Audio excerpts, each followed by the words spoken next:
Ini kita akan bangkit, saudara-saudaraku. Wahai anak-anak Nusantara, sucikan dirimu, cerdaskan pikiranmu, murnikan hatimu, dan tangguhkan tangan dan kakimu, terampilkan pikiranmu dan pekerjaanmu, sebab masa depan menunggu kejayaan di mana Nusantara tidak hanya sembuh, tapi dia akan memimpin dunia. Edisi ini meneruskan pembahasan kami di edisi ketiga dan edisi keempat. Kita mulai membahas mekanisme dan regulasi perbankan untuk pemanfaatan harta amanah Nusantara.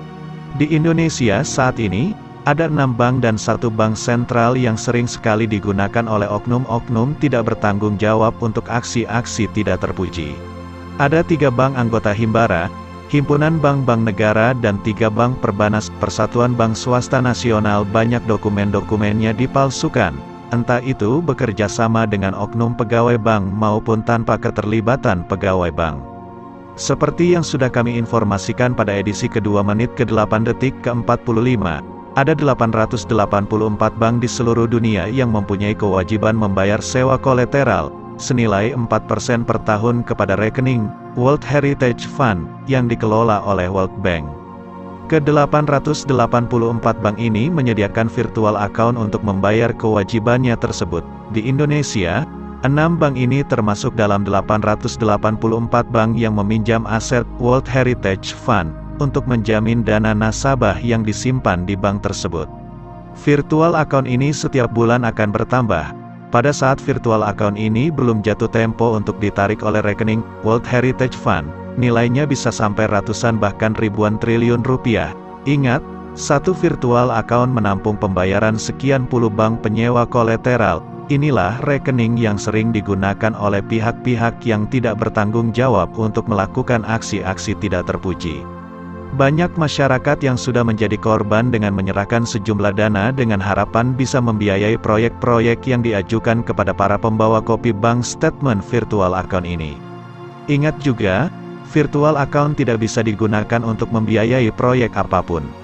Untuk tambahan pengetahuan kalian semua, virtual account adalah rekening penampungan kewajiban bank bersangkutan untuk membayar sewa aset dari World Heritage Fund, bukan rekening giro ataupun tabungan yang mengenal withdraw dan deposit atau tarik dan setor.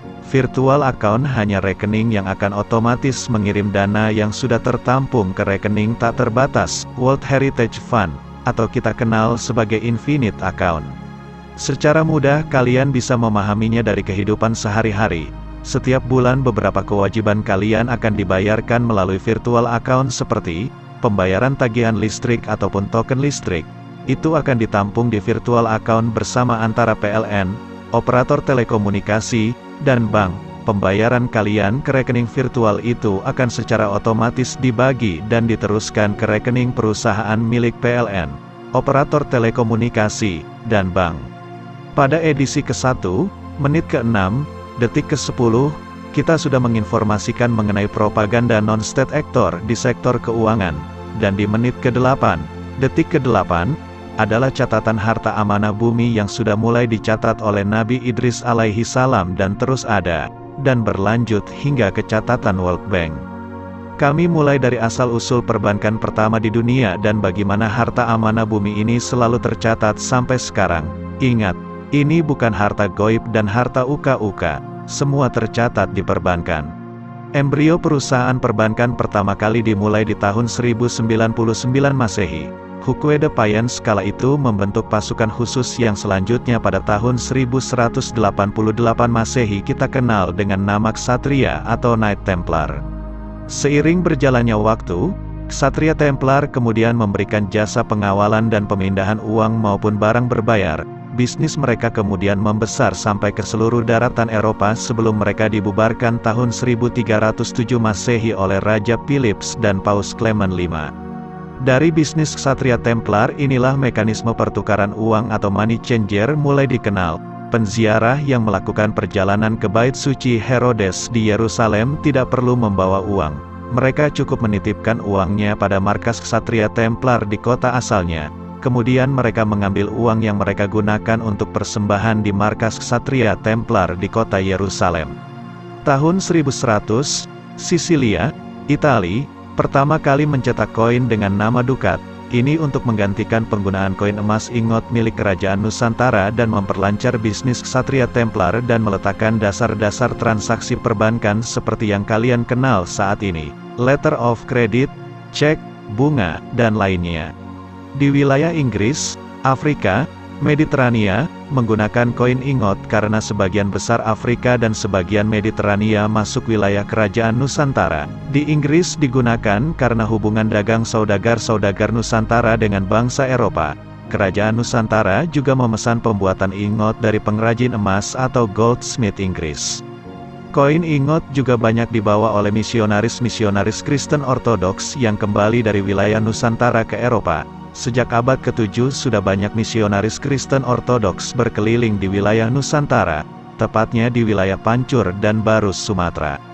Tahun 1307 karena perintah penangkapan dan pembubaran Ksatria Templar oleh Raja Philips dan Paus Clement V, bisnis Ksatria Templar dialihkan menggunakan nama para bangsawan lokal di seluruh Eropa, seperti Acciaioli, Compagnia di Ser Leone degli Acciaioli e de Consorti, 1308, Bardi, Compagnia dei Bardi, 1320, Peruzzi, Medici, 1397, termasuk dinasti Faches-Zubacrac di Paris. Faches-Zubacrac adalah kakek moyang Rothschild, kala itu dia belum menggunakan nama Rothschild di belakang namanya. Semua bisnis keluarga bangsawan itu masih dalam kategori bureau de change, belum termasuk kategori bisnis bank. Tahun 1455, Faches-Zubacrac Rothschild pindah ke Frankfurt, Jerman. Tahun 1475, Uri Faibes, Faches-Zubacrac Rothschild mulai membentuk firma bureau de change atau money changer di Frankfurt, Jerman dan di Prancis. Bisnis ini berkembang pesat di Eropa. Tahun 1602, para bangsawan tersebut membentuk serikat dagang pertama Eropa di Amsterdam dengan nama VOC.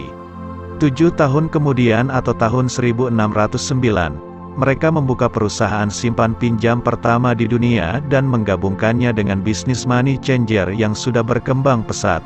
Mereka memberi nama Bank of Amsterdam. Untuk menarik aset koin emas dan emas batangan Kerajaan Nusantara yang banyak disimpan di perusahaan simpan pinjam Goldsmith Inggris, Bank of Amsterdam kemudian memberikan bunga kepada para pengrajin emas Inggris untuk menyimpan koin-koin ingot milik Kerajaan Nusantara di Bank of Amsterdam. Bunga bank ini tidak diberikan ke Kerajaan Nusantara melainkan masuk ke perusahaan simpan pinjam pengrajin emas Inggris. Tahun 1650, Henry Pinckney yang merupakan ketua Asosiasi Pengrajin Emas atau Goldsmith Inggris kemudian membuka Goldsmith Bank di Inggris dengan nama Goslings Bank. Modal awal didapat dari bunga yang dibayarkan oleh Bank of Amsterdam dari koin ingot milik Kerajaan Nusantara yang disimpan di sana. Tahun 1694, Kerajaan Inggris mendirikan Bank of England dan sebagian koin emas Kerajaan Nusantara dipindahkan dari Goslings Bank ke Bank of England. Ini juga sebagai bantuan untuk William III, Raja Kerajaan Inggris yang saat itu memerlukan biaya untuk membangun kembali armada angkatan lautnya setelah kalah berperang dengan Perancis di Perang Beachy Head. Tahun ini juga tercatat bahwa Kerajaan Inggris pertama kali mencetak uang kertas. Sebagai tambahan pengetahuan kalian, sampai saat ini ada 30% saham Bank of England yang tidak bisa diungkapkan ke publik siapa pemiliknya.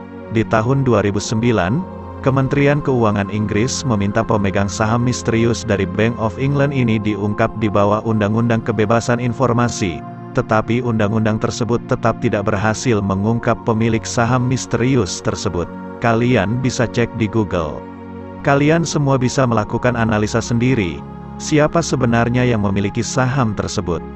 Tahun 1727, melihat kacaunya pencatatan perpindahan aset Kerajaan Nusantara, bersama Kerajaan Great Britain dan Kerajaan Perancis, Kerajaan Nusantara membentuk organisasi dengan nama The Olympians. Organisasi inilah yang kemudian mencatat secara rapi semua koin emas dan batangan emas yang dimiliki ketiga kerajaan ini dan perpindahan-perpindahan yang dilakukan oleh pihak ketiga. Kala itu, aset emas ketiga kerajaan ini yang paling besar di dunia, terutama milik Kerajaan Nusantara karena harta amanah bumi berada di pengelolaan Kerajaan Nusantara. Hal ini juga yang non-state actor sembunyikan dari publik. Sampai sekarang, Kerajaan Inggris, Vatikan, Swiss dan World Bank mengakui keabsahan dokumen-dokumen yang dimiliki The Olympians. Oleh karena itu harta amanah Nusantara tetap aman tersimpan sampai saat ini. Kami sangat kaget ketika diberi izin untuk mengungkapkan hal yang paling rahasia ini oleh pemegang amanah. Beliau memahami bahwa hal ini harus diungkap supaya kalian semua tahu perjalanan harta amanah Nusantara secara berurutan dari awal hingga akhir. Pencatatan ini yang menjadikan harta amanah Nusantara masih aman dan tersimpan dengan baik di catatan otoritas keuangan di seluruh dunia.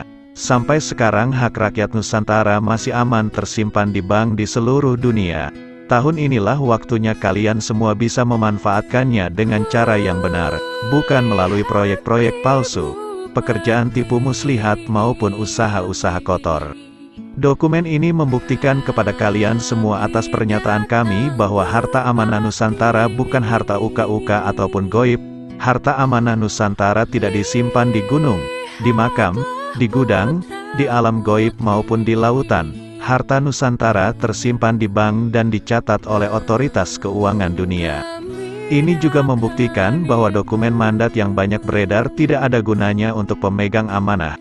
Beliau kapan saja bisa lakukan void atau null, dalam istilah perbankan, atau secara umum dikenal dengan klausul pembatalan mandat atas semua dokumen tersebut karena pemegang amanah pihak yang memberikan mandat dan mempunyai dokumen utamanya.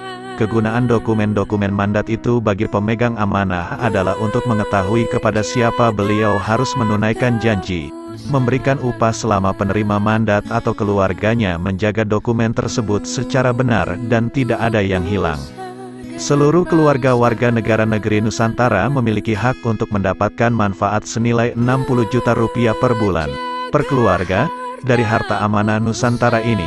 Tahun 2021 adalah waktu kalian semua untuk memanfaatkan harta amanah Nusantara melalui usaha-usaha yang benar, bukan usaha angan-angan dan mimpi hanya untuk mendapatkan uang dari harta amanah secara gratis.